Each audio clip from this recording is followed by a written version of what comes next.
Bismillahirrahmanirrahim. Alhamdulillahirabbil alamin. Nahmaduhu wa nasta'inuhu wa nastaghfiruh wa na'udzu billahi min shururi anfusina wa min sayyi'ati a'malina. May yahdihillahu fala mudilla lahu wa may yudlil fala hadiya lahu. Asyhadu an la ilaha illallah wahdahu la syarika lahu wa asyhadu anna Muhammadan 'abduhu wa rasuluhu la nabiyya ba'dahu.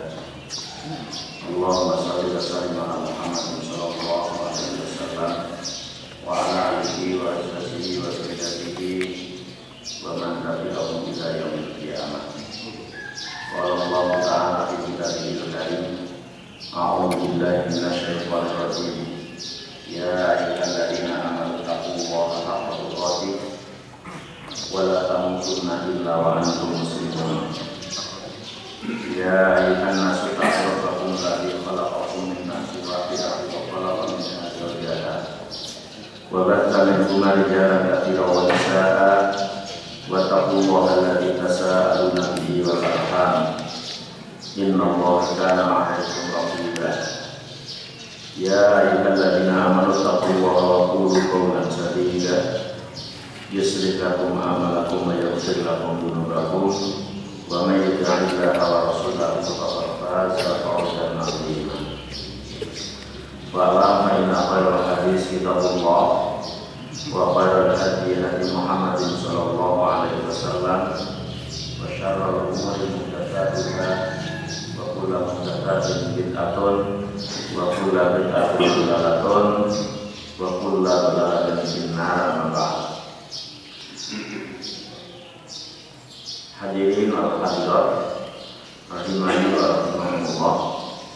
Puji syukur kehadirat Allah Subhanahu wa taala yang mana Allah Subhanahu wa taala telah memberikan beberapa anugerah, rahmat, nikmat kepada kita semua, sehingga pada pagi hari ini seperti biasa rutinitas kita melaksanakan sholat jamaah subuh bisa kita laksanakan dengan baik tanpa ada halangan suatu apapun.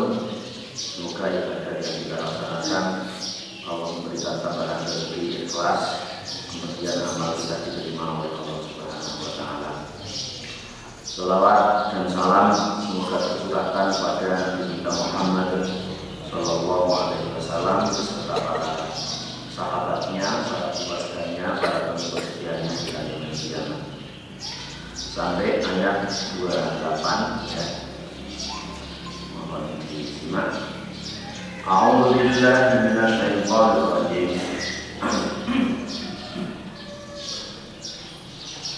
Kaifa takfuruna billahi wa kuntum amwatan fa ahyaakum thumma yumitukum thumma yuhyikum thumma ilayhi turja'un.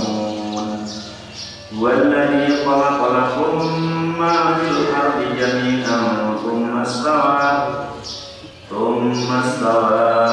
ila as-samaa'i fasawwahunna sab'a samawati wa huwa bi kulli shay'in 'alim. Kaifa takfuruna billah? Kaifa takfuruna billah? Kenapa kalian itu kufur terhadap Allah? Kaifa takfuruna, kenapa?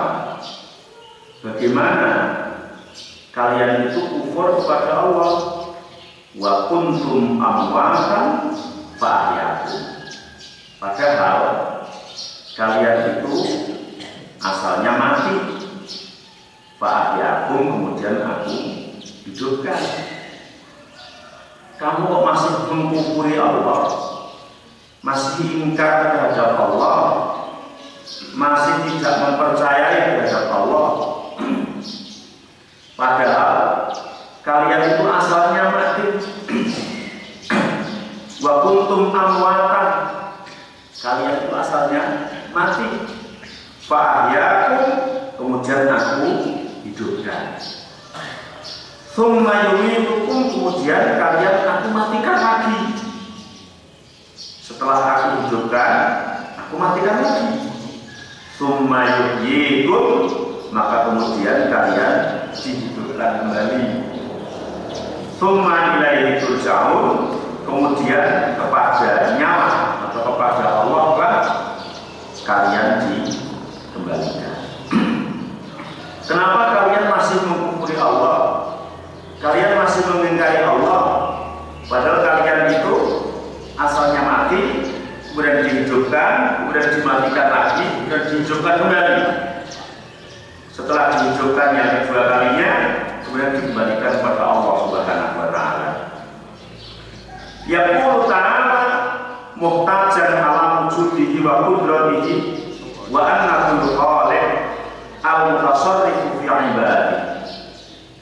Di dalam ayat ini Allah Subhanahu wa Ta'ala berfirman,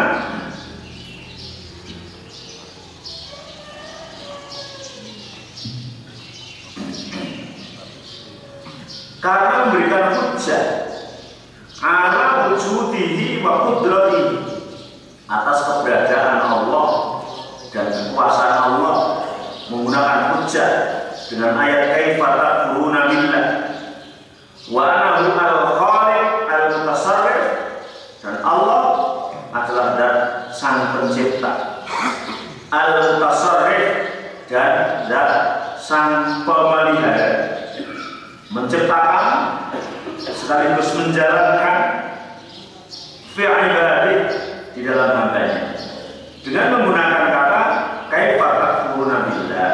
Kenapa kalian masih ingkar, masih kufur terhadap Allah? Ay kaifa tashhaduna wujudahu aw ta'buduna ma'ahu ghaira. Takfurun di sini Imam Ibnu Katsir memberikan tafsiran dua. Bisa jadi takfuruna billah itu kalian mengingkari wujudnya Allah, tidak percaya dengan adanya Allah Subhanahu wa Ta'ala, seperti kaum ateis atau komunis. Tapi bisa saja yang kedua, ta'buduna ma'ahu ghaira, kamu mempercayai Allah, bahkan yang menyembah Allah, mengagungkan Allah, tapi bersamaan dengan menyembah Allah itu juga menyembah Tuhan selain Allah. Itu masuk ke dalam kategori takfuruna billah. Engkau mengkufuri Allah. Kalau orang komunis jelas, jelas, karena memang dia tidak bertuhan, ngakunya tidak percaya dengan adanya Allah. Tapi kufur yang kedua, ta'buduna ma'ahu ghaira, ini yang menimpa kita. Kamu menyembah Allah, tapi juga menyembah yang lain. Kamu mengagungkan Allah sebagaimana haknya Allah, tapi mengagungkan pula pada selain Allah, sebagaimana yang pengagungan itu hanya boleh diberikan kepada Allah. Atau terkenal dengan kita kosong terhadap tauhid uluhiyah, itu juga termasuk takfur. Kata Imam Ibnu Katsir, tajhaduna wujudahu aw ta'buduna ma'ahu ghaira. Wa kuntum amwatan fa ahyaakum, padahal kalian itu adalah asalnya mati. Fa ahyaakum, kemudian aku menghidupkan kalian. Ay wa kuntum adaman fa akhrajakum ilal wujud, yang kalian itu asalnya tidak ada, kemudian menjadi ada. Kalau kita membuat sesuatu itu kan ada bahannya. Tapi kalau Allah Subhanahu wa Ta'ala menciptakan sesuatu itu asalnya tidak ada, menjadi ada. Ada diciptakan dari tanah, tapi tanah diciptakan dari apa? Kan tidak dari apa-apa, tiba-tiba ada. Sebagaimana firman Allah, am khuliqu min ghairi syai'in am humul khaliqun am khalaqus samawati wal arda bal la yuqinun. Am khuliqu, apakah manusia-manusia makhluk Allah itu diciptakan min ghairi syai'in, dari Ghairi syai'in, tidak ada sesuatu apapun. Diciptakan tidak menggunakan bahan apapun. Coba kalau kita menciptakan sesuatu tanpa bahan apapun, tidak bisa. Buat rumah dengan batu, dengan pasir, membuat makanan yang ada bahannya. Tapi manusia atau makhluk Allah, khuliqu min ghairi syai'in, mereka diciptakan dari ghairi syai'in, sesuatu yang tidak ada. Amhumul khaliqun, apakah mereka itu justru menjadi pencipta?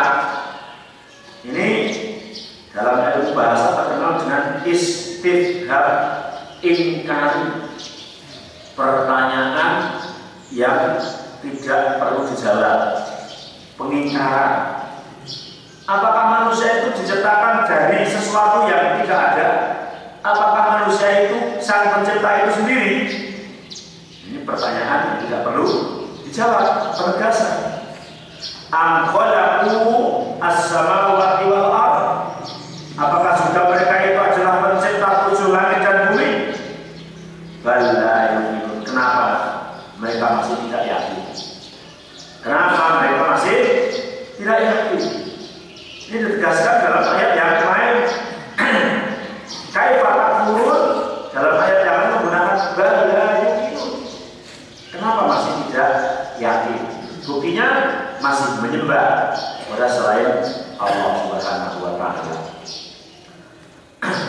Atau dalam ayat yang lain Allah juga menegaskan, hal ata 'alal insani hinun minad dahr lam yakun syai'an madhkura. Apakah ata 'alal insani datang atas manusia hinun minad dahr, waktu dari masa-masa, lam yakun syai'an madhkura, yang tidak ada sesuatu itu disebut. Artinya manusia itu diciptakan, sebelum itu adalah tidak ada apa-apa yang disebut, tidak dari sesuatu yang sudah dikasih nama. Akan tetapi diciptakan dari sesuatu yang masalah tidak ada. Wal ayat fi hadza katsira, dan ayat yang sepadan semakna dengan ini katsira, banyak sekali. Tapi kenapa masih ingkar, masih kufur? Wa qala Sufyan as-Tsauri an Abi Ishaq an Abi Ahwas an Abdillah bin Mas'ud radhiyallahu anhu. Hadis yang bersumber dari Ibnu Mas'ud ini menjelaskan dalam ayat yang lain untuk menafsirkan ayat tersebut. Allah berfirman, qalu rabbana amattana isnataini wa ahyaitana isnataini fa'tarafna bi dzunubina. Qalu, mereka berkata, rabbana, hai Tuhan kami, amattana, engkau telah mematikan kami, isnataini, dengan mati dua kali, wa ahyaitana, dan engkau telah menghidupkan kami, isnataini, dengan hidup dua kali. Fa'tarafna bidzunubina, maka kami melakukan atau merusak kami bidzunubina, dengan dosa-dosa kami. Ayat ini menafsirkan tentang wa kuntum amwatan fa ahyaakum tsumma yumitukum tsumma yuhyikum. Engkau adalah asalnya mati, dan aku hidupkan, dan aku matikan lagi, kemudian aku hidupkan lagi. Ayat ini sepadan dengan ayat yang Rabbana amattana isnataini wa ahyaitana isnataini. Engkau telah mematikan aku dua kali, telah menghidupkan kami dua kali. Wa kuntum amwatan fa ahyakum tsumma yumitukum tsumma yuhyikum, berarti matinya dua kali, hidupnya dua kali. Jadi kita ini mati dua kali, hidup dua kali. Maksudnya gimana? Imam Ibnu Abbas mengatakan, kuntum amwatan fa ahyakum, engkau adalah orang yang mati dan aku hidupkan. Yang pertama adalah amwatan fi aslabi abaikum lam takunu syai'an. Pertama kali adalah kalian itu mati berada di aslabi abaikum, di rahim atau di sulbi orang tua kalian yang pada saat itu belum ada apa-apa. Ketika kita lahir tahun 60, mungkin paling tidak ayah kita nikah di tahun 59, kan gitu. Terus pertanyaannya ketika tahun 58 kita di mana? Bingung kan? Di mana itu? Ada yang jawab di sawah, di pasar ikan, nah di laut. Karena memang air sperma yang jadi masuk ke ayah janin kita itu kan berasal dari sari-sari makanan itu. Tapi yang jelas pada saat itu belum ada apa-apa. Maka pada saat itu namanya kita mati. Kita mati. Yang lahir tahun 60 berarti tahun 58 dan sampai ke sana kita mati. Fi ashabi abaikum lam takunu syai'an, yang pada saat itu kamu tidak ada apa-apa. Namanya ada. Tidak ada apa-apa. Hatta khalaqakum, kemudian hingga sampai Allah menciptakan kalian. Bapak ibu kita menikah dan ada diciptakan dari setetes air sperma dan menjadi segumpal darah dan menjadi segumpal daging. 40 hari ketiga baru berbentuk manusia. Itu namanya baru hidup. Tadinya mati, nggak ada apa-apa. Kemudian ada, itu pun belum diberi nama. Diberi nama nunggu 9 bulan lahir. Ketika lahir nunggu 7 hari baru dikasih nama. Laki-laki namanya Paijo, kalau perempuan namanya Panjem atau siapa itu ya. Nah, terserah orang mana. Nah, nama itu juga kalau daerah Wonosobo itu satu kampung namanya selamat lebih dari 10. Selamat, terus ada lagi yang namanya Waras, kan namanya itu juga. Jadi kalau kita Waras. Baru kita ada dinamai setelah 9 bulan. Nah, 9 bulan lahir tambah 10 hari atau 7 hari. Kemudian remaja, dewasa, kemudian tua, tsumma yumitukum mautal haqq, kemudian mati lagi. Berarti sudah mati 2 kali. Jadi orang yang mati itu matinya sudah 3 kali. Dulu pernah mati karena nggak hidup namanya mati, kemudian mati lagi. Mati yang sesungguhnya mautal haqq, benar-benar mati. Tidak ada nyawanya lagi, bentuknya masih utuh, anggota badannya masih utuh, semuanya masih utuh tapi tidak berfungsi karena mati. Kemudian setelah mati dikubur, nunggu beribu-ribu tahun mungkin. Tsumma fahadihi mau tahu hatu mayuhiku hina yub'idzukum, maka kemudian dihidupkan lagi kalian pada saat kalian dibangunkan oleh Allah dari kubur. Berarti ini sudah hidup yang 2 kali. Maka manusia itu mati 2 kali, hidup 2 kali. Mati ketika belum kita dijadikan oleh Allah, dan mati ketika kita sudah hidup di dunia. Jadi matinya itu hanya 2 kali, hidupnya juga hanya 2 kali. Sehingga bisa kalau masuk neraka orang yang kafir itu tidak akan mati lagi. Minta dimatikan lagi sudah tidak bisa, karena matinya hanya 2 kali. Dan ini adalah sesuai dengan firman Allah, amat tanas nataini wa ahyai tanas nataini. Engkau telah mematikan kami 2 kali dan kalian telah menghidupkan kami 2 kali. Imam Ibnu Abbas dari sumber Imam Al-Dhahak yang lain menafsirkan Rabbana amat tanas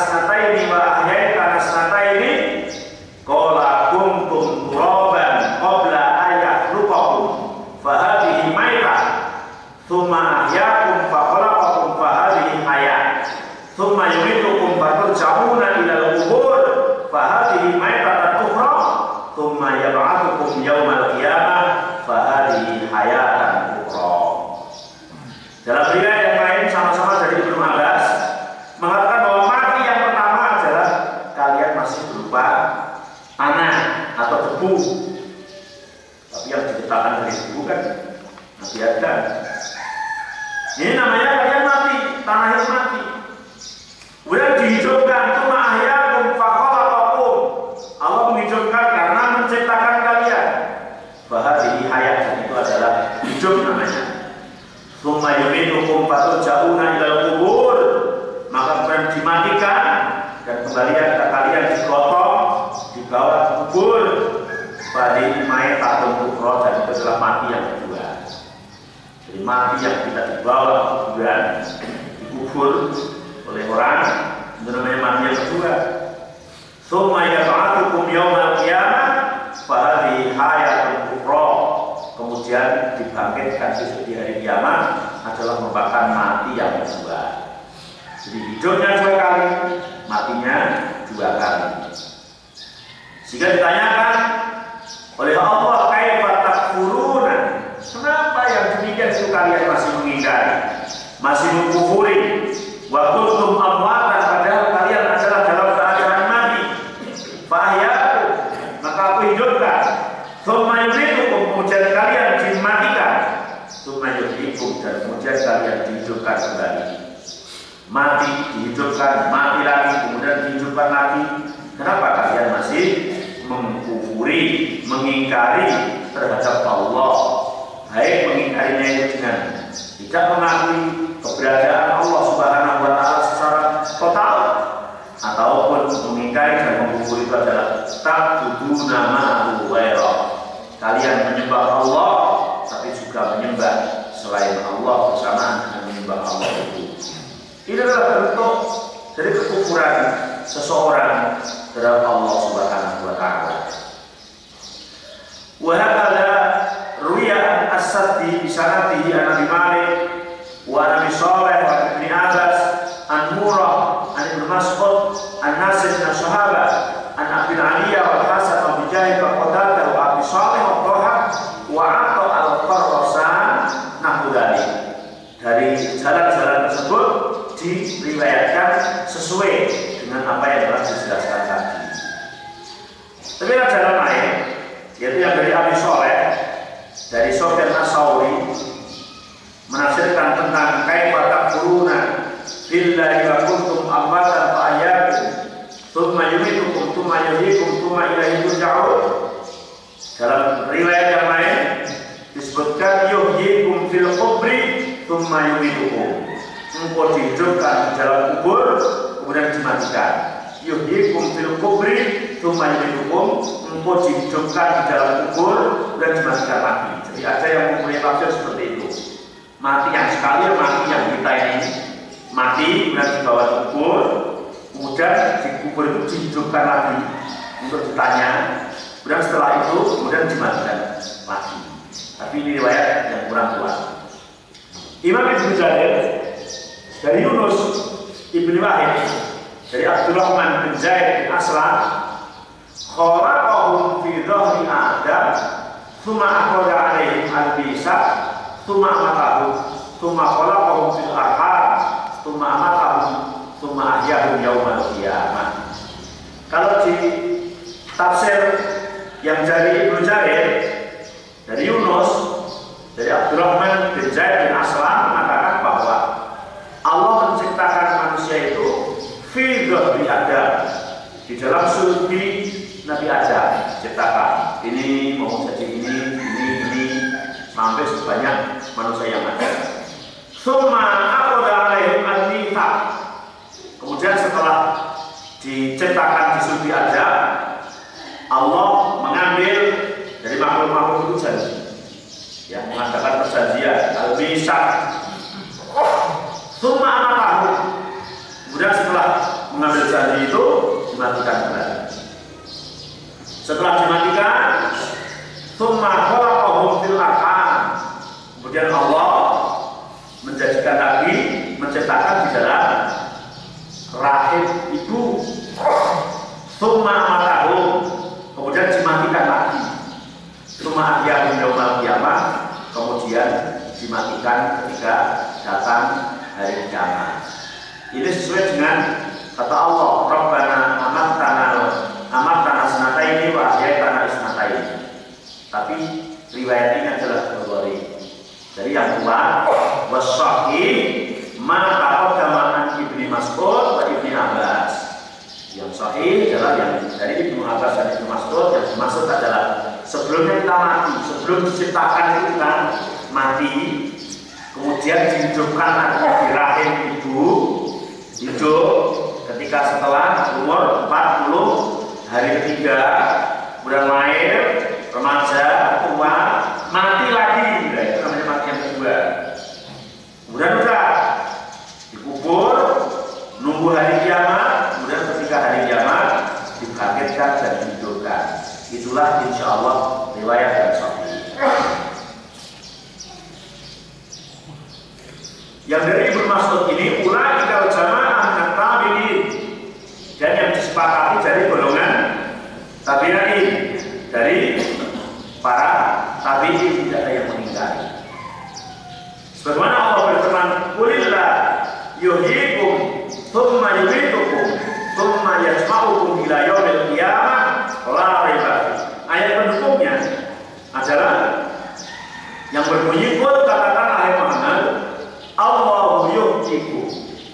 Allah lah yang menghidupkan kalian, tsumma yumitukum, kemudian mematikan kalian, tsumma yajma'ukum ila yaumil qiyamah, kemudian mengumpulkan kalian pada hari kiamat, la raiba fi, dan tidak ada keraguan di dalamnya. Allah juga berfirman dalam ayat-ayat yang lain, amwatun ghairu ahya wa ma yash'urun. Amwatun, mereka mati, ghairu ahya, tidak hidup, wa ma yash'urun, dan mereka tidak mengetahui. Ketika mati tidak mengetahui. Wa ayatul lahumul ardul maitah ahyainaha wa akhrajna minha habban faminhu ya'kulun. Dan sebagaimana ayat Allah lahu, bagi mereka al-ardul maitah, bumi yang asalnya mati, ahyainaha, dan aku hidupkan, wa akhrajna minha, dan kemudian aku keluarkan dari bumi habban, biji-bijian, faminhu ya'kulun, maka kemudian orang-orang memakan dari biji-bijian tersebut. Ayat-ayat ini menjadi penguat bahwa hidup, mati, kemudian hidup, kemudian mati lagi, kemudian hidup lagi ketika dibangkitkan besok di yaumul mahsyar. Jadi ketika di perut ibu, sebelum di perut ibu tadi namanya kita mati, sampai di perut ibu umur 40 hari 3 kali baru hidup, karena baru dikasih nyawa, dikasih janji-janji di situ ya, 4 perkara itu. Kemudian nunggu 9 bulan lahir, remaja, tua, mati, yaitu mati 2 kali. Kemudian setelah mati dikubur, nunggu kiamat, dihidupkan lagi. Pertanyaan dari Allah, kaifa takfuruna billah? Kenapa sebesar nikmat itu yang Allah kasihkan kepada kalian, tapi kalian masih mengingkari, masih mengkufuri kepada Allah Subhanahu wa taala? Baik mengkufurinya itu tidak mengakui keberadaan Allah, ataupun mengkufurinya itu adalah menyembah Allah dan menyembah pula kepada selain Allah.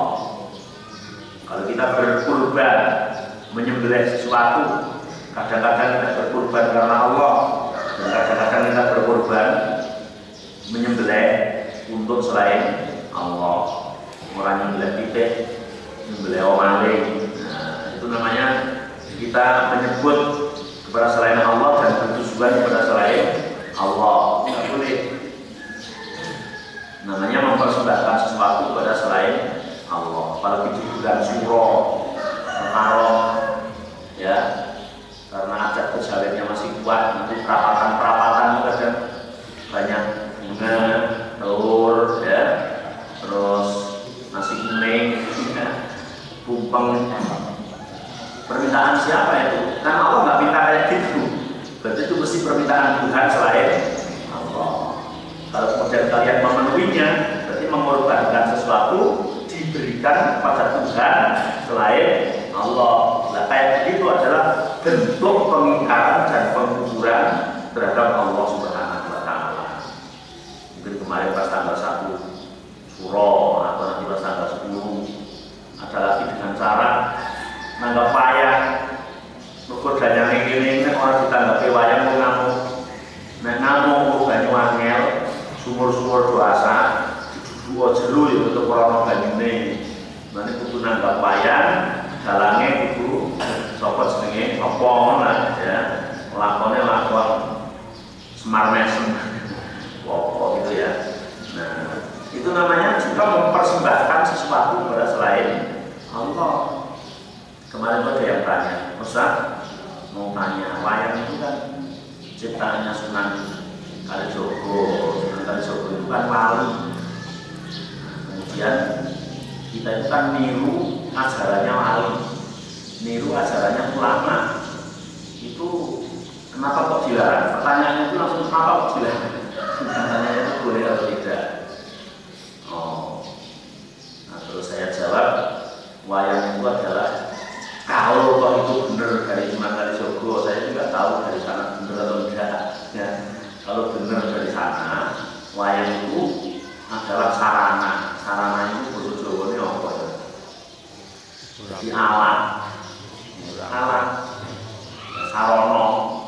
Alat itu dengan pergi ke Jakarta pada tahun 40-an, kira-kira naik apa? Naik dokar. Naik dokar, berarti dari Semarang ke Jakarta kurang lebih 1 bulan. Iya, kalau tahun sebelum itu ya jalan kaki. Kemudian setelah itu ada sepeda rel, kemudian ada bis, kemudian sekarang jalannya halus, malah sekarang jalan tol sudah sampai Brebes, sebentar lagi sampai Semarang. Ya, ada yang pakai sekarang pesawat. Kira-kira kalau dibandingkan zaman sekarang pergi ke Jakarta tujuannya mendesak, kok jalan kaki atau naik dokar sekarang itu kira-kira efektif atau enggak kan gitu. Kalau Mbak Pandangan dulu ke Jakarta naik dokar pas pada tahun itu, tapi belum tentu pas dilaksanakan pada tahun sekarang karena itu sarana. Begitu juga wayang, ketika itu kan orangnya Buddha, Hindu, dengan wayang itu mereka terus berkumpul. Setelah berkumpul mau dikasih nasihat untuk mengisahkan Allah, menyembah Allah. Nah, kira-kira sekarang sarana yang seperti itu mas enggak untuk menggait orang-orang itu supaya masuk Islam. Buktinya sekarang malah hanya kemungkaran yang di situ. Yang tadinya ngasih nasihat kepada nonton wayang malah belum ngaji, goblok sih dene ngajinya sana ya. Apakah terus kemudian yang namanya mengumalkan sunnahnya para ulama itu seperti itu? Bahkan kemudian terus dilaksanakan dari sore sampai malam sampai pagi, tidak memperhatikan waktu-waktu sholat, bahkan terus saja melakukan itu.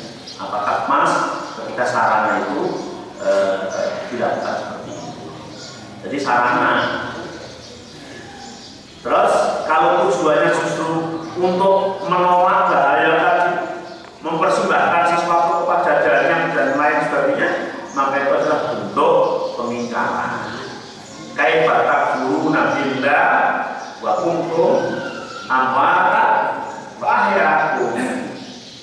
Kenapa kalian masih mengufuri Allah padahal kamu mati kemudian dihidupkan oleh Allah Subhanahu wa Ta'ala? Ini terus ada yang hukum di mana usul Allah. Saya ini bagian asal, ya. Tidak boleh hal yang seperti itu harus ada. Sehingga negara itu tidak makmur-makmur karena banyak kesirikan. Padahal negara paling subur, katanya emas yang di Irian Jaya itu juga kirakan orang satu dapat 1 ton, ya. Ngurugi wonge. Nah, terus kemudian pohon ditancap di Indonesia langsung tumbuh, akarnya itu jadi makanan. Tapi kenapa nggak makmur-makmur, masih banyak kemiskinan? Karena banyak orang yang masih syirik, banyak orang yang masih mengingkari, mengkufuri terhadap Allah Subhanahu wa Ta'ala. Karena Allah akan begitu makmur ketika orang itu sudah semuanya menyembah Allah, semuanya takwa pada Allah Subhanahu wa Ta'ala. Allah akan berikan kemakmuran baik di dunia maupun di akhirat nanti.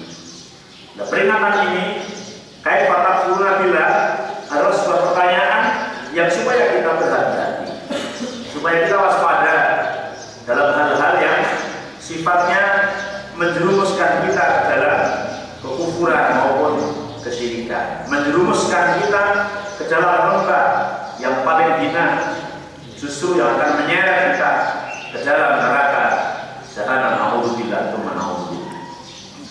Dalam ayat 29, "Huwallazi khalaqalakum ma fil ardi jami'an ma fil ardi jami'an tsumma stawa ilas samai fasawwahunna sab'a samawat wa huwa bikulli syai'in alim." Wa dia Allah allazi khalaqalakum, yang Allah telah menjadikan lakum bagi kalian ma fil ardi, apa-apa yang ada di bumi, jami'an secara menyeluruh. Allah adalah zat yang menciptakan yang ada di bumi ini untuk kalian. Allah ciptakan apa saja di bumi ini untuk kalian. Kalian di sini, kum di sini, domirnya adalah kembali kepada manusia, bukan kepada yang lain. Allah dalam hal ini sedang berbicara dengan manusia, bukan dengan selain manusia. Jadi bukan manusia diciptakan untuk kambing, tapi kambing yang diciptakan untuk manusia. Sapi diciptakan untuk manusia, unta diciptakan untuk manusia. Sehingga ketika syariat itu mengizinkan kambing disembelih, sapi disembelih, kemudian dagingnya dimakan oleh kita karena halal, asalkan itu yang diizinkan oleh Allah, tidak termasuk buas, tidak termasuk sadis. Karena menyembelih pun juga ada tata caranya yang baik. Memang semuanya kalau diciptakan untuk manusia, yang tidak boleh itu merusak. Memanfaatkan boleh, yang tidak boleh merusak. Sapi digelonggong merusak, nah merusak itu, atau dikasih apa gitu biar timbangannya berat. Karena semuanya diciptakan oleh Allah untuk kalian. Lama kalau Ta'ala dalalatan min khalqihim wa ma yusyahiduna min anfusihim dzukira dalilan akhar mimma yusyahiduna min khalqis samawati wal ardh. Setelah Allah menyebutkan tadi, Allah telah menghidupkan kalian yang telah mati, kemudian dimatikan mati, kemudian dihidupkan mati, kemudian dikembalikan kepada Allah, adalah tanda kebesaran Allah, adalah menjadi sang pencipta kalian. Maka kemudian di ayat 29, setelah kalian diciptakan, kemudian Allah menciptakan isi bumi ini untuk bekal bagi kalian, untuk bekal bagi kalian. Walladzi khalaqalakum ma fil ardi jami'an, Allah telah menjadikan semuanya yang ada di muka bumi ini untuk kalian, bukan kita untuk hewan. Makanya kalau di daerah tertentu justru mempersembahkan sesuatu kepada hewan yang sama. Kalau di Solo ada Tuhan kerbau, ya, Kiai Selamat, salah, harusnya kerbau itu dipotong, dagingnya dimakan manusia. Bukan kerbau dicocol itu terus di sini itu mah, nah disukoi. Masya Allah. Kalau di daerah Kudus, menurut saya kalau ada yang Kudus jangan tersinggung ya. Nah, nggak berani motong sapi, tapi tidak dipotong di Semarang, dagingnya dibawa ke sana mau makan. Berarti orang jujur nakal-nakalan. Kalau dibawa ke daging dari Semarang mau. Masya Allah. Terus saya punya teman juga dari Kudus mengatakan cerita, wah di Kudus itu yang berani beli sapi itu orang Muhammadiyah, orang NU, orang Madinah, maksudnya dikit. Nah itu kan karena apa ya, pemahamannya yang ketika itu mungkin berlebihan ya, bahwa sapi merupakan suatu hal yang harus dimuliakan. Dan dalam memuliakan sapi itu ya dipakan di sinabe, ada seperti didol, sebelah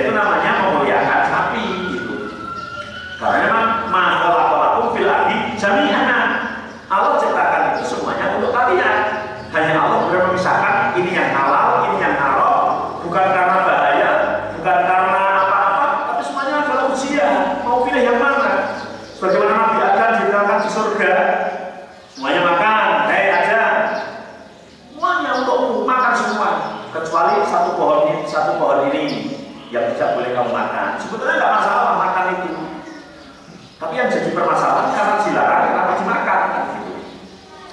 Begitu juga makhluk yang diciptakan oleh Allah, ada sapi, ada kambing, ada anjing, ada babi, itu untuk kalian.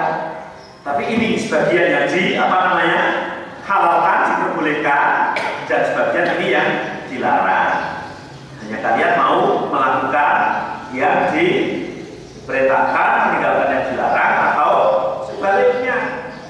Kadang-kadang kita kan seperti anak kecil, ketika sesuatu itu dilarang biasanya penasaran.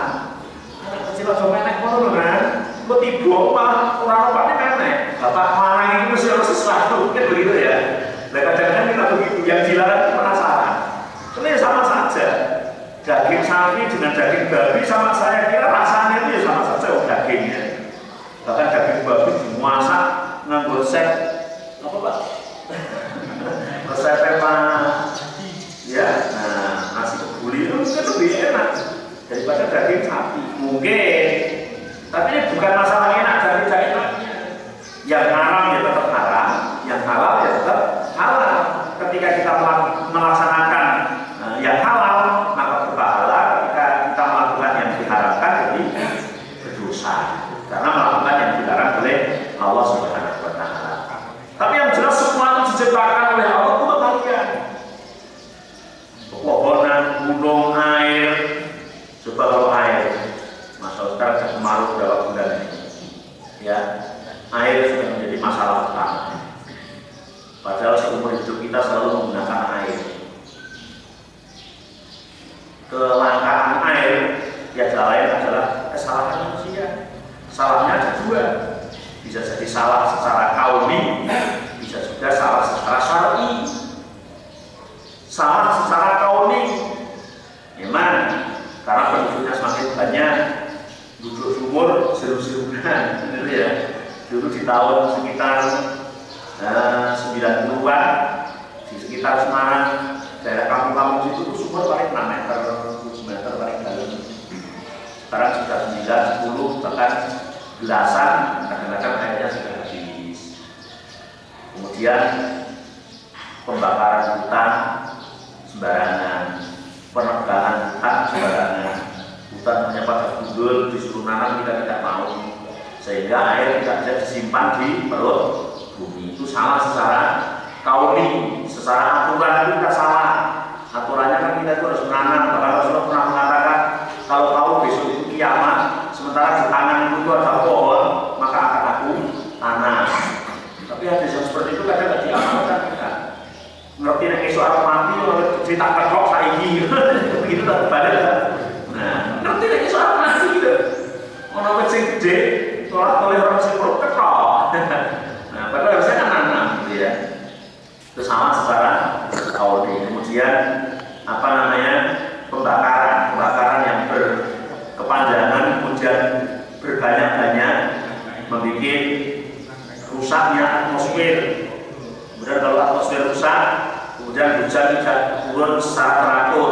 Salah kauni lagi. Di antaranya pembakaran yang berkepanjangan itu pembakaran tembakau. Di mana letaknya itu pembakaran tembakau? Tidak di tong sampah di sini. Itu juga ikut andil untuk memperlambat hujan, kemudian menjadi kekeringan. Iya, itu kesalahan secara kauni. Kemudian kesalahan secara syar'i, banyak orang maksiat, banyak orang syirik. Semakin kita syirik, semakin mempersembahkan sesuatu kepada selain Allah, maka semakin memperlambat. Kurangnya kita istighfar kepada Allah. Dalam surat Nur itu kan ketika Allah memerintahkan wastaghfiru rabbakum innahu kana ghaffara yursilis sama alaikum bidrara. Beristighfarlah kalian kepada Allah karena Allah adalah Maha Pengampun. Dengan istighfar itu maka Allah akan turunkan hujan yang sangat lebat. Maka kemudian disayatkan surat istisqa. Ketika sholat istisqa itu kita banyak bertaubat, istighfar kepada Allah Subhanahu wa Ta'ala. Kemudian Allah memberikan turun hujan, air. Setelah itu kita kadang tidak pernah bayangkan bahwa air yang kita gunakan, air yang kita konsumsi baik buat minum, buat masak maupun buat mandi, mencuci dan sebagainya. Air itu adalah murni milik siapa? Allah. Nih, ini yang buatan manusia kan gelasnya sama tutupnya apa? Airnya siapa yang buat? Allah. Paling-paling kalau air isi ulang kan menyaring-nyaring gitu ya, saring-saringannya lembut tadi opong, tadi air kan, tadi air aqua, tadi air apa kan disaring bolak-balik ya airnya itu kan ciptaan Allah. Murni milik Allah dan gratis, tidak pernah Allah menjual air. Kalau jenengan dari sini pesen air Ungaran satu tangki berapa? 180.000 itu bayar sing ngangsu. Bayar tangki ini itu sing ngangsu. Dan jenengan krono hidup di gratis. Ya, gratis hidup diri. Itu karena memang gratis oleh Allah untuk kalian. Ketika kita tidak pernah membayangkan ketika kita minum, ya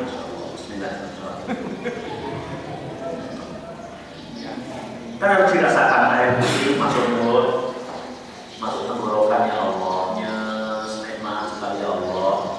Air ini murni airmu ya Allah. Sepanjang hidupku sudah umur 60 tahun membuat setetes air pun aku belum pernah ya Allah. Ketika kemarau air itu sedikit-sedikit aku malah protes terus kepada Engkau ya Allah. Tapi setelah minum air kayak gini juga tidak untuk ibadah. Habis minum air malah buat maksiat, buat ghaibah, buat nonton TV, buat ini itu, tidak buat ketaatan ya Allah. Kalau Engkau menurunkan musibah padaku ya pantas ya Allah. Kita pernah seperti itu enggak? Masa seperti itu kan enggak? Yuk gelegam kayak airnya kayak dewi kan? Itu airnya Allah Subhanahu wa Ta'ala. Ketika mandi jur enak sekalinya. Coba setelah kita dari panas keluar langsung mandi ya, masya Allah nikmat. Harus kita bayangkan ya Allah, air ini air itu aku diperintahkan untuk memakai ini untuk ibadah, bukan untuk yang lain. Kita biar dulu borosnya keluar menggunakan air padahal haram israf itu, kemudian digunakan untuk maksiat, digunakan untuk melakukan payang tadi ya. Digunakan untuk mau pergi ke mana yang maksiat, padahal mandi dengan airnya Allah, minum dengan airnya Allah, tapi tidak merasa kalau kita pernah melakukan dosa terhadap Allah, syukurnya jarang-jarang. Nah seperti itu ditanya oleh Allah, kaifa takfuruna billah wa kuntum amwatan fahya. Kenapa kamu masih mengingkari Allah? Baik kufur itu kufur iman tadi ya, atau kufur nikmat. Yang tidak merasa bahwa semuanya ciptaan itu Allah yang menciptakan untuk kalian. Kalau untuk kalian yang digunakan untuk beribadah, bukan digunakan untuk mengkufurinya, untuk mendurhakainya, untuk memaksiatinya. Sehingga pantas saja Allah menguji. Daerah Rio ya, bakaran yang sampai sekarang masih tertutup kabut asap. Masya Allah. Kita di Semarang masih nikmat, ya kekurangan sedikit airnya kan. Tapi kalau kita nggak segera merubah maksiatnya masih terus, ya tidak dinafikan, tapi juga Allah mengguncang dengan musibah-musibah yang lain. Kalau di Jogja Gunung Merapi meletus, di Semarang ada Gunung Ungaran. Terus sudah Allah yang menginginkan gimana? Idza zulzilatil ardu zilzalaha wa akhrajatil ardu asqalaha wa qala al-insanu ma laha. Ya Allah, alladzi huwa alladzi khalaqa lakum ma fil ardi jami'an. Allah telah menjadikan bumi, menjadikan isi bumi untuk kalian semua. Setelah menjadikan isi bumi dan buminya, nggak mungkin isinya ada buminya nggak diceritakan kan gitu. Buminya diceritakan seisinya, tsummastawa ila sama, maka kemudian Allah menuju ke langit. Fasawwahunna sab'a samawat, maka kemudian Allah memisah-misah langit itu dipisah menjadi 7. Naik menuju ke langit, dan langit itu diciptakan menjadi 7. Kalau sudah seperti ini adalah hal yang gaib. Letak kita adalah iman. Oh, juga baik ini pokoknya roket, pokoknya pesawat itu tidak boleh. Laisa kamitslihi syai'un wa huwas samiul basir. Tidak ada satupun yang sama dengan Allah, dan Allah Maha melihat. tidak boleh disama-samakan. Udah Allah naiknya kayak apa? Laisa kamitslihi syai'un wa huwas samiul basir. Al-qasdu ila sama, naik menuju ke langit. Wal istiwa haduna minun makna al-qasdi wal iqbal. Istiwa yang ada di ayat ini karena digandeng dengan ilah, dimuta'adikan dengan ilah, maka artinya adalah menuju ke langit. Tumastawa ila sama, menuju ke langit. Fasawwa sab'a samawat, kemudian menciptakan langit, kemudian membagi langit menjadi 7. Wasama haduna ismun jinsun. Sama di sini adalah isim jenis. Fasawwa sab'a samawat wa huwa bi kulli syai'in alim wa ilmuhu muhitun bi jami'i ma khalaq. Setiap apa yang diciptakan oleh Allah, Allah adalah muhitun bi jami'i ma khalaq, meliputi, menguasai atas semuanya yang diciptakan oleh Allah Subhanahu wa taala. Dalam ayat yang lain Allah mengatakan ala ya'lamu man khalaq. Apakah Allah tidak mengetahui apa yang telah diciptakan sendiri? Tidak mungkin. Allah mengetahui. Dalam ayat yang lain Allah juga berfirman, qul a'innakum latakfuruna billadzi khalaqal arda fi yawmayn. Katakanlah hai Muhammad, a'innakum, sesungguhnya kalian, hai orang-orang kafir, latakfuruna, kalian niscaya telah mengkafirinya, senantiasa mengkufurinya, billadzi khalaqal arda, dengan zat yang telah menciptakan bumi, fi yawmayn, di dalam 2 hari. Menciptakan bumi dengan 2 hari. Wa tas'aluna lahu andada, dan kalian menjadikan Allah pada tandingan-tandingan lain. Dzalika rabbul alamin, padahal Allah adalah Tuhan semesta alam. Tapi kalian masih mengingkari zat yang menciptakan bumi 2 hari, dan kalian menjadikan tandingan-tandingan bagi Allah. Wa ja'ala fiha rawasi, dan Allah juga yang menjadikan di bumi itu ada gunung-gunung, min fawqiha, dari atas bumi. Gunung diciptakan oleh Allah. Nah, bumi dan gunung-gunung diciptakan. Wa baraka fiha, dan Allah memberikan berkah di dalam bumi ini, maka gunungnya terus berkah. Wa qadara fiha aqwataha, dan Allah menjadikan makanan-makanan yang ada di muka bumi ini. Ada padi, ada ketela, ada kurma, ada apel, ada jeruk, dan lain sebagainya. Fi arba'ati ayyamin, itu diciptakan dalam 4 hari. Bumi dijadikan oleh Allah 2 hari. Lah harinya itu mau berapa jam kan disebutkan, kok hari akhirat, tapi teksnya sudah mengatakan 2 hari. Dan menciptakan aqwatah, makanan-makanannya di dalam 4 hari. Sawaan lisa ini, ayat ini sebagai jawaban bagi orang-orang yang mau nanya, berapa hari bumi itu diciptakan oleh Allah, berapa hari makanan-makanan manusia diciptakan oleh Allah. Ternyata bumi dalam 2 hari, kemudian makanan dalam 4 hari. Setelah menjadikan itu berarti 4 sama 2, 6 hari. Tsummastawa ila sama, kemudian Allah naik ke langit. Fasawwa ila sama, naik ke langit. Tapi sekali lagi pertanyaan naiknya kayak apa itu nggak boleh ditanyakan. Letaknya di mana? Ya memang kadang-kadang sulit kalau kita belum dikasih hidayah oleh Allah. Iman itu kadang sambil tujuan, tadi saya mendengarkan naiknya gimana, terus dibayangkan itu nggak boleh, harus stop. Ya naik sesuai dengan keagungan dan kesempurnaan Allah.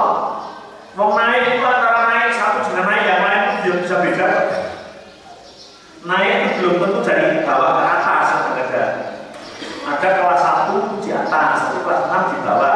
Karena itu naik kelas 6 ke atas atau ke bawah? Bawah ya. Berarti itu namanya naik katanya gitu. Nah, naik yang awal ini ya sesuai dengan keagungan Allah, kita nggak ngerti. Kita nggak ngerti. Naik langit, wahya Tuhan. Ketika itu langit masih berupa asap. Langit masih berupa asap.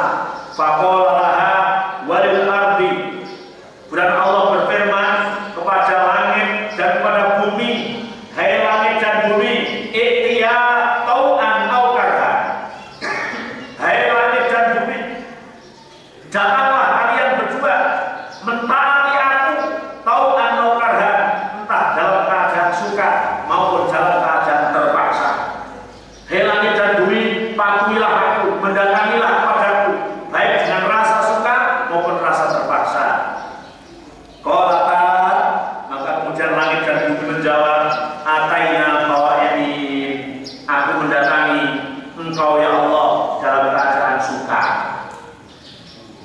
makhluk Allah itu semuanya patuh terhadap Allah. Tapi ada yang patuhnya itu suka, ada yang patuhnya terpaksa. Orang kafir disuruh Allah sakit, dia mau enggak? Mau, mesti mau. Suruh mati sama Allah, ya. Ayo kamu orang kafir mati, mesti mati. Tapi terpaksa. Nah kalau orang mukmin jangan terpaksa. Sehingga kita melakukan ketaatan dalam keadaan suka, bukan terpaksa. Sehingga jangan kita ngomong aja orang muslim mengakunya orang mukmin mengatakan ketika bulan Ramadan, itu wajib terus pegal atau kosong, aku tenang, aku terpaksa ngelakuin puasa itu salah. Mau bumi langit saja mengatakan ataina qai'in, ya Allah, aku mendatangi engkau dalam keadaan suka, kok kalah dengan bumi langitnya. Kita mendatangi perintah Allah malah dengan keadaan terpaksa. Aku sholat ya jangan males tenang, wajib aku. Namanya terpaksa. Masya Allah, nggak boleh ya. Kita harus suka melakukan apa yang diperintahkan Allah, harus dengan rasa suka, tidak boleh dengan terpaksa apapun yang kita lakukan, karena bumi pun suka. Faqadahunna sab'a samawat, maka kemudian Allah membelah-belah 7 langit, membuat 7 langit fi yaumaini, ya, atau menjadikan 7 langit fi yaumaini dalam 2 hari.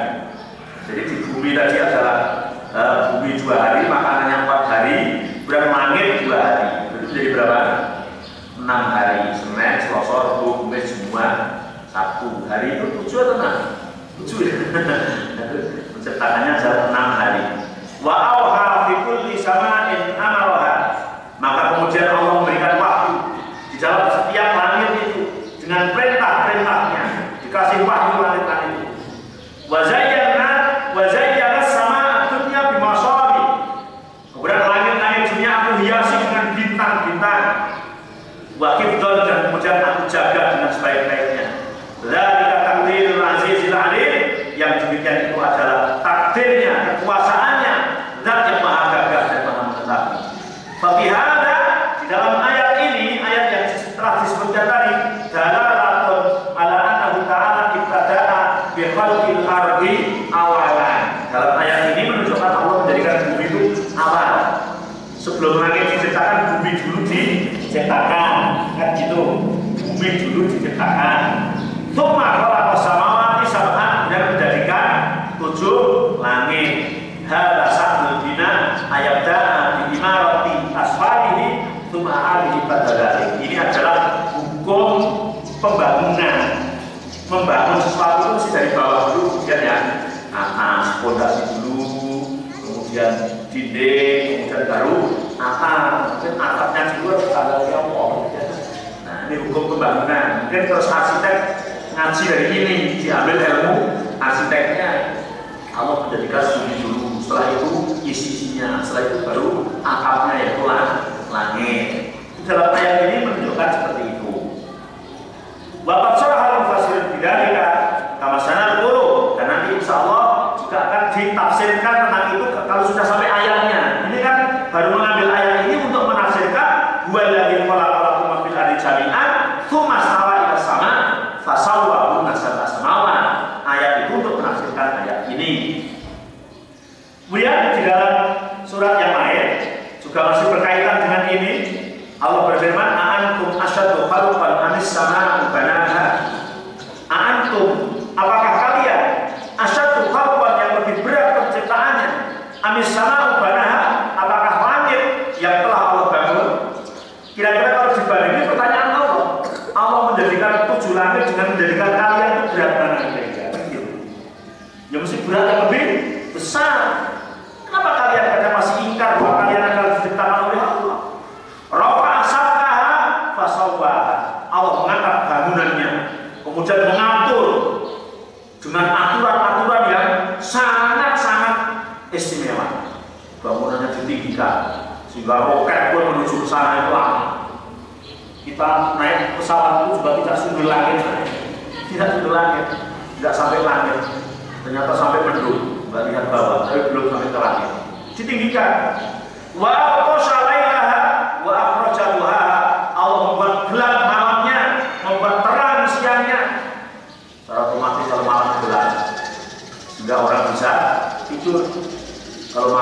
kalau siang terang karena waktunya untuk mencari manusia. Kalau gelap terus berarti sudah mendekati kiamat. Wal ardu ba'da dzalika dahaha, kemudian setelah itu bumi dihamparkan oleh Allah.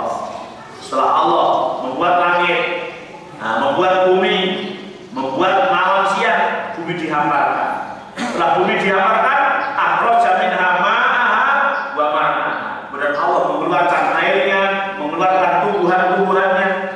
Wal jibala arsaha, kemudian gunung dipasang sebagai pancang-pancang. Tiada lain semuanya itu mata al-lakum wa li'an'amikum, untuk supaya kalian itu suka. Ini buat suatu kesenangan. Kesenangan itu bekal hidup untuk kamu dan untuk binatang ternakmu. Jadi ternyata dari penciptaan langit, penciptaan matahari, dibuat malam, dibuat siang, bumi dihamparkan, ada gunungnya, tumbuh-tumbuhannya. Ya kalian kata Allah mata al-lakum, dan lakumnya ini adalah manusia. Tidak lakumnya itu selain manusia. Jin juga tidak. Jin itu makannya yang tulang propes. Tulang saja itu tulang sisa makan manusia. Dengan makan tengkleng itu tulang-tulangnya itu kita kayak piring kosong dibuat dari sorbetan, nah itu dimakan oleh jin. Kasihan makanya itu dong. Baru dia sudah disebutkan juga oleh Allah. Kalau manusia makanannya masya Allah disediakan oleh Allah beraneka ragam. Mata Allah balihan itu dan untuk hewan ternak. Ini semuanya diceritakan oleh Allah untuk kalian. Sehingga inna kana ba'da khalqis sama, Allah menciptakan bumi, kemudian menciptakan langit, kemudian setelah itu baru Allah menghamparkan bumi, dihamparkan. Walladzi khalaqa lakum ma fil ardi jami'an tsumma stawa ila samai fasawwahunna sab'a samawat wa huwa bi kulli syai'in 'alim. Ay innallaha tabaraka wa ta'ala, sesungguhnya Allah Subhanahu wa ta'ala, kata Imam Ibnu Katsir, kana arsyuhu 'alal ma'. Arasnya Allah itu di atas air. Tapi enggak usah dibayangkan lagi ya. Dipercaya aja, kalau dibayangkan nanti bisa sulit ya. Arasnya Allah itu di atas air. Itu sepiro. Itu repot di atas air. Walam yakhluq syai'an ghairu ma khalaqa qabla. Dan Allah belum menciptakan apa-apa sebelum menciptakan air. Jadi air itu diciptakan dan aras. Kemudian aras. Falamma arada ayakhluqa akhraja minal ma'i bukhara. Kemudian ketika Allah akan menciptakan bumi, maka Allah membuat air itu mengeluarkan asap. Air itu mengeluarkan asap. Fartafa'a fawqal ma', kemudian muncul di atas air itu. Jadi mengeluarkan asap itu muncul menggumpal di atas air. Fasamna, meninggi alaihi fasamna sama'an, maka kemudian disebut langit. Suma air basalma, kemudian airnya itu kering. Faja'alahu ardhan faqidatan, dan Allah menjadikan bumi yang satu. Suma fatakoha faja'ala sab'a ardina, kemudian dipisah-pisah oleh Allah, dan Allah menjadikan 7 bumi. Fi yaumaini, di dalam 2 hari, yaitu fil ahadi wal isnin, dibangun pada hari Ahad dan hari Senin. Faqala al-ardu, kemudian Allah menciptakan bumi di punggung ikan. Menciptakan bumi di punggung ikan. Wal khut wala tidak Allah fil Quran, khut yang dimaksud yang disebutkan di dalam surat Al-Qalam, An-Nur. Wal khut fil ma, ikan itu berada di air. Al-dhahri sifatin, di atas batu. Wasifat wa dhahiril malak, batu itu di punggung malaikat. Wal malak wa sofroh, dan malaikat berada di atas batu yang besar. Wasofroh firri, dan kemudian batu besar berada di dalam angin. Wa yasofroh ala tidak Luqman, ini yang disebut oleh Luqman, batu besar itu yang disebut laisa fis samai wal fil ard, yang itu bukan berada di langit dan bukan berada di bumi. Fataharaka al-hut, dan ikan itu bergerak-gerak. Fattoroba fatazallat, kemudian bergoncang-goncang dan gempa. Fa'arsala al-jibal, dan muncul gunung-gunung. Fakorok al-jibal takuru al-ard, kemudian gunung ada di atas Ini sesuai dengan firman Allah, wa ja'alna fil ardi rawasiya an tamida bihi. Allah, aku kata Allah menjadikan bumi, kemudian aku menjadikan gunung-gunung di atas bumi, an tamida bihi, supaya bumi tidak goncang bersama mereka, bersama air dan lain sebagainya. Ayo wa khalaqal jibal fiha wa aqwata ahlaha wa syajaraha. Dan Allah menciptakan gunung, menciptakan makanan-makanan, pepohonan, wa mayyabagilah, dan apa yang dibutuhkan fi yaumaini, yaitu di dalam 2 hari, fi sulasa wa arba, di hari Selasa dan Rabu, tadi Ahad dan Senin. Itu ketika Allah mengatakan kul a'innakum latakfuruna billadzi khalaqal arda fi yaumaini wa taj'aluna lahu andadan dzalika rabbul alamin wa ja'ala fiha rawasiya min fawqiha wa baraka fiha yaqulu ambata syajaraha. Dan Allah menumbuhkan pohon-pohonnya, wa qaddara fiha aqwataha li ahliha fi arba'ati ayyam. Itu diceritakan 4 hari sawa'an lis-sa'ilin, untuk menjawab orang-orang yang tanya. Man sa'ala fa hadzal amru, pertanyaannya ini adalah jawabannya. Tsumma stawa ila sama'i wa hiya dukhan, dan Allah naik ke langit, dan langit pada saat itu masih berupa asap. Wa dzalika dukhan min tanaffusil ma kina tanaffus faja'alaha sama'an wahidatan, itu dari asap-asap air tadi. Kemudian asap-asap akhir air yang berupa asap itu kemudian dijadikan langit yang berbentuk satu. Fatakoha faja'alaha sab'a samawat fi yaumin, kemudian dibencak-bencak menjadi 7 langit dalam 2 hari. Fil khamis wal jum'ah, di hari Kamis dan hari Jumat. Innama sumiya yaumal jum'ah li'annahu jumi'a fihi khalqus samawati wal ardh. Disebut hari Jumat karena hari itu pengumpulan semua kejadian telah selesai, maka disebut Jumat. Jumi'a fihi khalqus samawati wal ardh, penciptaan itu dikumpulkan dan jadi pada hari itu, makanya disebut hari Jumat. Wa awha fi kulli sama'in amaraha amraha qala khalaqallahu fi kulli sama' khalaqaha minal malaika wal khalqu alladhi fiha minal bihar wal jibal wal barat wa mimma la yuqam. Kemudian semuanya diciptakan oleh Allah, ada gunungnya, ada airnya, ada tumbuh-tumbuhannya, diciptakan oleh Allah Subhanahu wa taala. Tsumma zayyana sama'i dunya bil kawakib, kemudian langit-langit dunia ini dihiasi oleh Allah dengan bintang-bintang. Faja'al zinatan, satu dijadikan sebagai hias bintang itu.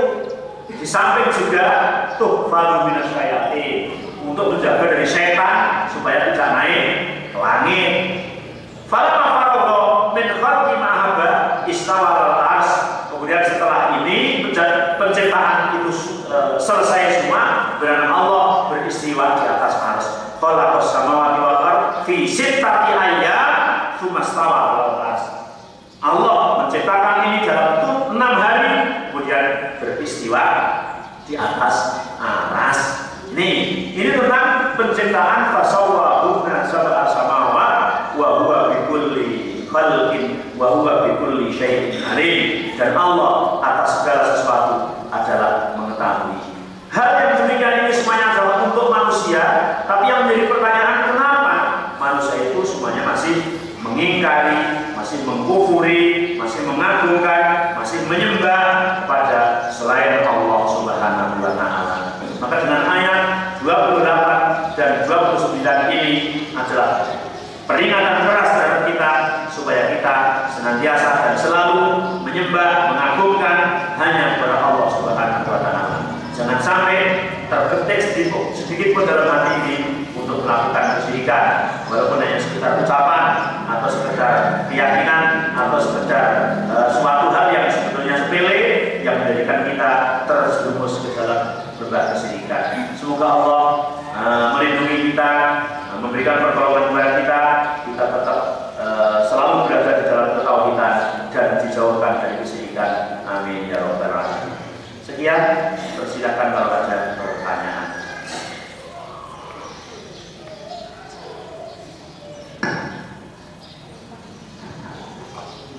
Assalamualaikum Assalamualaikum warahmatullahi wabarakatuh. Waalaikumsalam. Tadi diterangkan bahwa setan itu hanya makan tulang saja. Jin, Mas. Tapi yang ada di hadis mengatakan kalau kita makan tidak membaca basmalah maka setan ikut makan yang kita makan. Ya, Mas. Pertanyaannya bagus sekali. Kalau kita tidak baca basmalah, setan ikut makan. Ketika kita tidak habiskan, maka juga setan juga berpeluang untuk makan itu. Bahkan ketika kita berhubungan suami istri dan baca doa, itu istri kita ikut dijima oleh jin, gitu lah. Nah, itu kita selalu berdoa. Nah, makanan-makanan itu memang disebutkan oleh Allah, oleh Rasulullah ikut makan. Tapi Rasulullah tidak pernah menyebutkan bahwa makanan jin itu nasi, ya gitu. Makanan jin itu roti. Sehingga makanan pokok kata Rasulullah, kamu jangan bersuci dengan tulang karena tulang adalah makanan pokok saudaramu dari golongan jin. Jadi makanan pokoknya adalah tulang. Nah, ketika orang satu dunia ini sudah membaca bismillah semua makanan, kalau dia tidak punya makanan pokok kan jadi kelaparan. Nah, ya mungkin ada makanan juga makanan yang dipersembahkan itu nasi apa juga perawatan karena mungkin jin itu adalah niatnya juga memberi makan kepada setan. Tapi makanan pokok dari jin itu yang disebutkan dalam hadis adalah tulang. Nah, berarti yang kayak gitu makanan cemilan kita bisa istilahkan ya, kan mengganggu aja gitu. Di samping dengan perintah kita supaya untuk membaca bismillah supaya tidak diganggu, karena istilah setan ikut makan itu makannya gimana kan sudah tidak dijelaskan. Apa maksudnya kurang barokahnya kita, atau maksudnya kita kemudian tidak kenyang, atau kenyang tapi justru berat kalau dibuat melaksanakan ibadah dan seterusnya. Tidak dijelaskan secara terperinci. Tapi kemudian kalau masalah makanan tulang, jelas Rasul mengatakan bahwa tulang adalah makanan pokok dari saudaramu dari bangsa jin. Begitu Pak.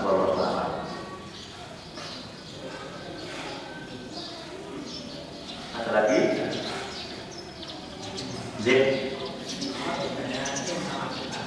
Jin sama setan. Kalau kita melihat nanti di ayat-ayat berikutnya nanti juga akan disebutkan bahwa ketika Allah memerintahkan para malaikat untuk bersujud kepada Nabi Adam, maka fasajadu illa iblis, semuanya adalah pada sujud kecuali iblis.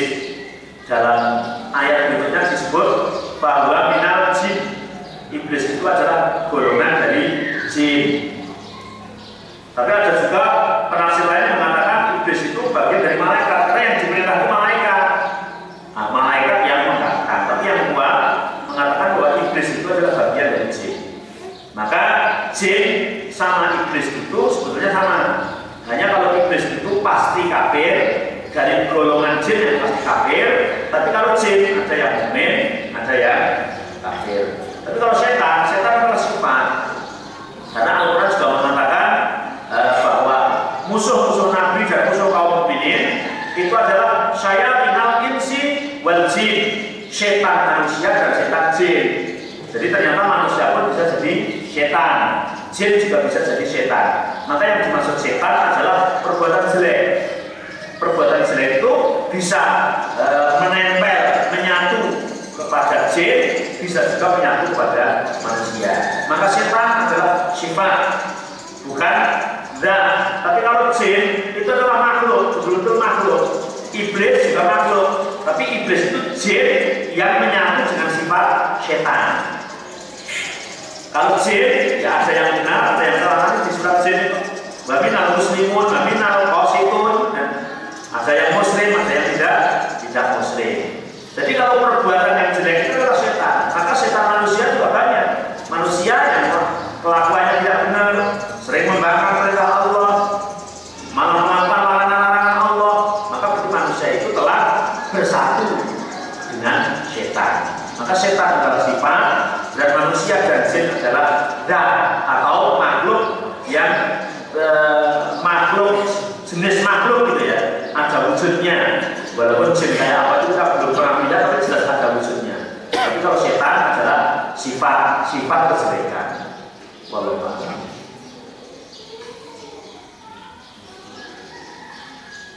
Ya, kalau sudah tidak ada cukup. Semoga bermanfaat. Kurang lebihnya kita maaf. Akhirul kalam. Assalamualaikum warahmatullahi wabarakatuh. Subhanallah wa bihamdihi. Asyhadu an la ilaha illa anta